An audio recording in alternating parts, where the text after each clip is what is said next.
El baloncesto es un deporte lleno de pasión y una intensidad sin igual, y nadie representó esas emociones intensas mejor que Charles Barkley. Reconocido por su carácter franco, Barkley siempre se expresó sin reservas. Ya sea que se le admirara o se le rechazara, una cosa estaba clara sobre él: no evitaba ser directo, especialmente cuando hablaba de jugadores que no le caían bien. Ahora vamos a repasar a las 6 figuras del baloncesto que Barkley no soportaba y los episodios y declaraciones polémicas que hicieron que estas rivalidades fueran tan personales. Bruce Bowen. Reconocido como uno de los mejores defensores de su generación, su defensa implacable se veía opacada por un problema evidente: la manera en que se deslizaba bajo los pies de los tiradores justo cuando caían al suelo. Barkley se lo tomó a nivel personal y no dudó en criticar públicamente a Bowen por lo que muchos consideraban tácticas peligrosas y sucias. Bowen no jugaba defensa, jugaba para intentar lastimar a alguien, declaró Barkley con sinceridad en una entrevista para TNT. Siendo un jugador que sobresalía en juegos físicos, Barkley veía como inaceptable el estilo engañoso de Bowen. Para él, eso no era defensa inteligente, sino una falta de respeto. Su desprecio no terminó ahí. Con frecuencia bromeaba diciendo que Bowen no habría resistido ni un partido durante la dura NBA de los 80 y 90. Afirmaba que si Bowen hubiera intentado esas jugadas en su época, alguien lo habría empujado directamente a la segunda fila. Los seguidores de los San Antonio podían admirar la defensa aguerrida de Bowen, pero para Barkley se volvió un símbolo de lo que estaba mal en el baloncesto actual. Las faltas intencionadas de Bowen le aseguraron un lugar fijo dentro de la lista de los jugadores menos favoritos de Barkley, un título que quizá nunca desaparezca en los anales de la NBA. Karl Malone. Malone y Barkley fueron dos de los ala pivots más destacados en la historia de la NBA, dominando la liga con un talento y fortaleza únicos. En teoría parecían compañeros ideales, pero para Barkley, Malone estaba lejos de ser un amigo. La falta de afinidad entre sus caracteres era evidente, y Barkley no lo ocultaba. Frecuentemente refería a Malone como un redneck negro, burlándose de sus hobbies como la caza y manejar camiones. Aunque parecía una broma amistosa, el comentario reflejaba una división más profunda entre ambas leyendas. Malone y yo no teníamos nada en común, confesó Barkley en una entrevista. Barkley, famoso por su personalidad vibrante, humor y actitud audaz, no lograba conectar con la naturaleza calmada y reservada de Malone. Mientras Barkley prosperaba en la camaradería y el carisma, Malone era serio y discreto, lo que Barkley no lograba comprender bien. Incluso cuando fueron compañeros en el emblemático Dream Team de 1992, Barkley se sorprendía por la falta de química con Malone, quien era el que menos conectaba con el grupo. Barkley reconocía la habilidad de Malone en la cancha, pero tampoco se privaba de expresar sus opiniones personales. Karl es uno de los mejores anotadores de todos los tiempos. Pero, hombre, es aburrido. Lo ves jugar y es increíble, pero cuando hablas con él, es como ver cómo se seca la pintura. Aunque respetaba su talento, su vínculo fue solo profesional y no existió relación fuera del juego. La personalidad ruidosa y carismática de Barkley chocaba con el temperamento reservado de Malone, generando una rivalidad que trascendió el ámbito. On their heels in the first quarter in every one of the ball games, and they've got to get into this one because Utah is hot shooting early in the ball game.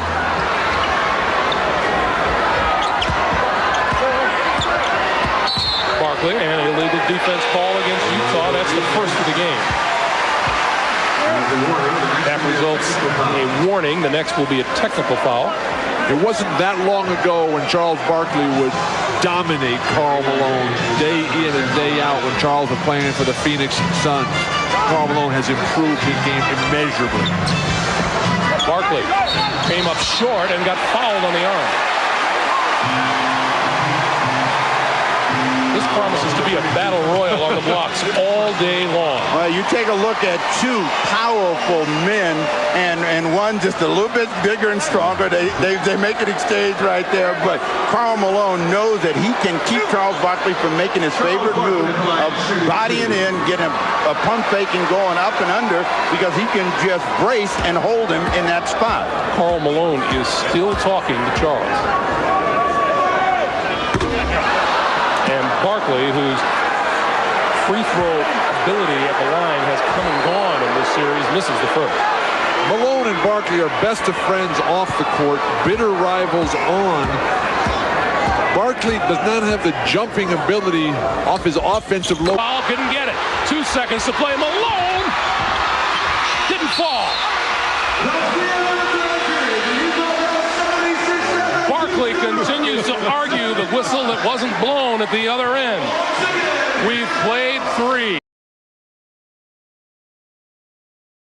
Su competitividad motivó grandes enfrentamientos en la cancha, pero una cosa era segura: años después, Barkley no consideraba a Malone un amigo. A pesar de sus logros, Malone fue para Barkley una leyenda de la NBA entre sus menos queridos. Dennis Rodman. Nadie dividió más opiniones en la NBA que Dennis Rodman, y Charles Barkley no era precisamente admirador del caos que Rodman encarnaba. Aunque Barkley valoraba la habilidad excepcional de Rodman para capturar rebotes, no soportaba sus excesos, su lenguaje provocador, sus extravagantes estilos de vestir y su capacidad para generar controversias dondequiera que estuviera. Rodman era impredecible, demasiado impredecible. No confiaba en él dentro ni fuera de la cancha, afirmó Barkley en una entrevista. Barkley, que prefería la disciplina y la determinación, se frustraba con el carácter errático y descontrolado de Rodman. Para Barkley, ese grado de imprevisibilidad era más una distracción que una fortaleza. Aún así, existía un respeto mutuo hacia las habilidades. Barkley llamó a Rodman un genio loco en lo que respecta a los rebotes, destacando su asombrosa capacidad para colocarse exactamente en el lugar adecuado para cada balón. Pero esta admiración siempre venía acompañada de molestia. Dennis podría haberlo hecho todo, pero eligió vivir en el circo, bromeó Barkley en una entrevista para la NBA. A pesar del talento indiscutible de Rodman, Barkley no podía perdonar el constante espectáculo que lo rodeaba. Rodman es un nombre que Barkley respetará, pero en quien jamás confiará, lo que convierte su relación en una de las rivalidades más complejas en la historia de la NBA. Takes Rodman, offensive foul. It's heavy theater. These guys love it. I tell you one thing, neither one can intimidate the other.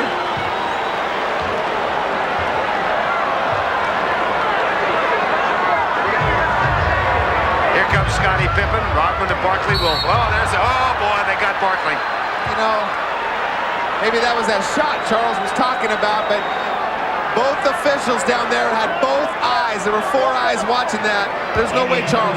You got to pick your spots. But maybe Charles wants Dennis to go to the free throw line and embarrass himself.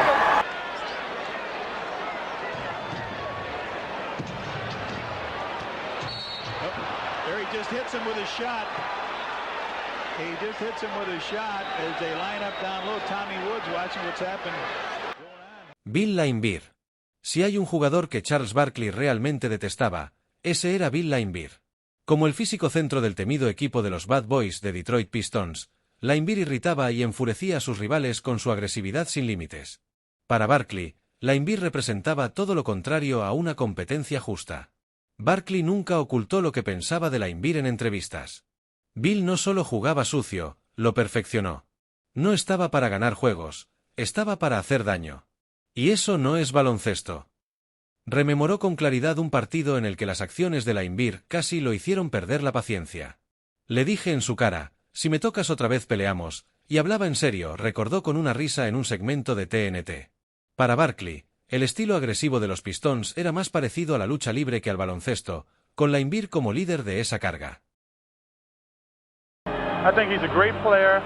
I think he's a very intelligent player. He does some things that I don't appreciate, but you got to give him credit. He's a very good player. A pesar de los éxitos de Laimbeer, incluidos 2 anillos de campeonato, Barkley nunca pudo dejar de lado su resentimiento, tildándolo como el jugador más sucio que ha habido en la NBA. They've been going at each other all season long. Rodman with a push on the horn. Laimbeer follows with the ball, and then Barkley and Laimbeer. Barkley gets in the left. Laimbeer will come back with an uppercut. Laimbeer, who's had that mouse under his eye for most of the season, also had a cut. Both benches empty. It went on for 5 minutes. The fans also got involved in it. It was an ugly situation. You can look for fines. I think the biggest thing to be concerned of for both of these teams is if anybody's going to be suspended for the first round of the playoffs. Both teams jawing at each other. The Pistons did not like the fact that the Sixers clinched the Atlantic Division on their home court. They tried to go to the locker room. Charles Oakley. Pocas rivalidades en la NBA fueron tan intensas y físicas como la de Oakley y Barkley. Si hubo un jugador capaz de desequilibrar realmente a Barkley, ese fue Oakley, quien se ganó la reputación de ser uno de los defensores más duros en la historia del baloncesto. Oakley no solo jugaba con dureza, sino que también acostumbraba a incomodar a las estrellas rivales, a veces cruzando la línea hacia la intimidación directa. Su confrontación no se limitaba a las faltas dentro de la cancha, sino que también era una cuestión de orgullo personal. Para ambos, esta competencia era mucho más intensa y personal que la mayoría de los enfrentamientos típicos. Barkley, que tampoco rehuía el contacto físico, frecuentemente se burlaba del estilo de juego de Oakley, llamándolo sarcásticamente el rey de las faltas sucias. Este comentario tocó un punto sensible, mostrando que su rivalidad iba mucho más allá del juego. Oakley respondió sin pelos en la lengua en una entrevista de radio, diciendo: «Si Barkley sigue hablando, le daré una bofetada como en los viejos tiempos». Y no era una amenaza vacía. Para Barkley, enfrentarse a Oakley era menos un partido de baloncesto y más una batalla física.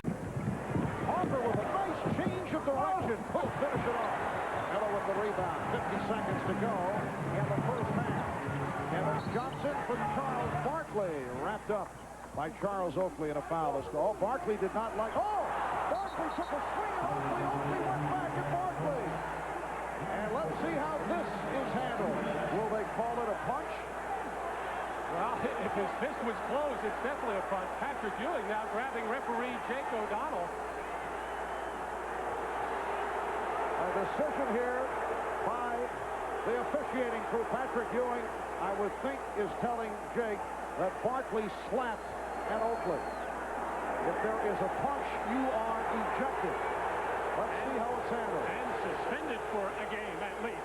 Well, Jake O'Donnell wants to get everybody away. He wants to talk with referee Joe Forte, who had the best look of everything underneath the basket. Charles Barkley went into the basket area. He was grabbed bear hug style by Charles Oakley. Mr. Barkley out of here. Barkley got Oakley out of here. Not a flagrant anything like that, but he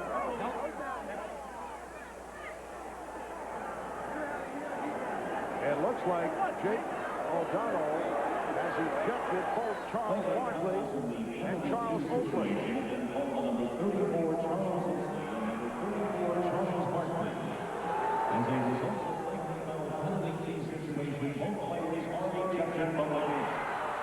Well, both Charles Barkley and Charles Oakley have been ejected. That, I think it was right. En entrevistas describió esa experiencia como agotadora y dolorosa. Oakley te pegaba primero, segundo y tercero. Para el cuarto golpe solo querías devolver el golpe. Esa presión constante hacía de Oakley un adversario que Barkley realmente temía, aunque nunca lo admitiera públicamente durante su carrera. El rencor entre ellos no terminó con el retiro.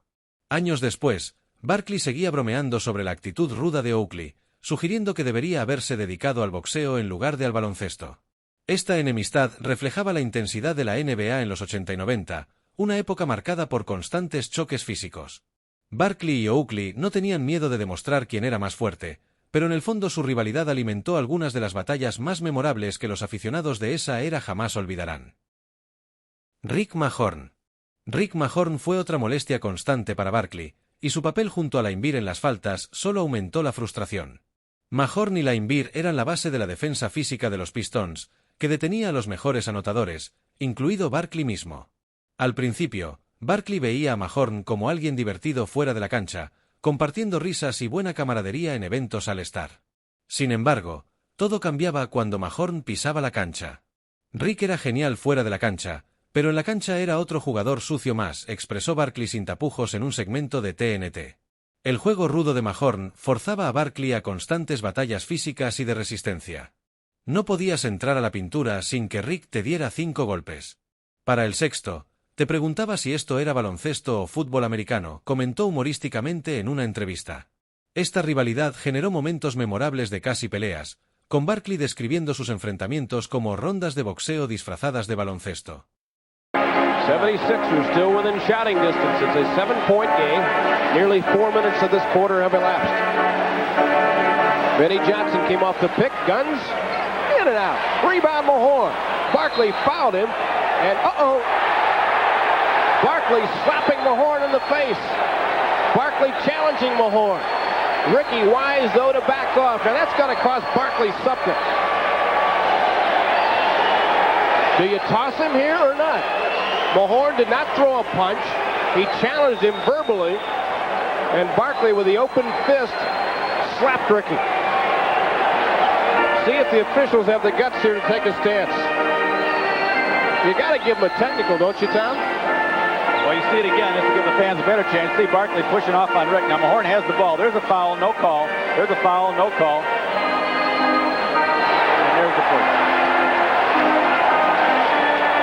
This is one of the arenas very similar to the Palace where you do have television for an official if you're looking for some help on the call.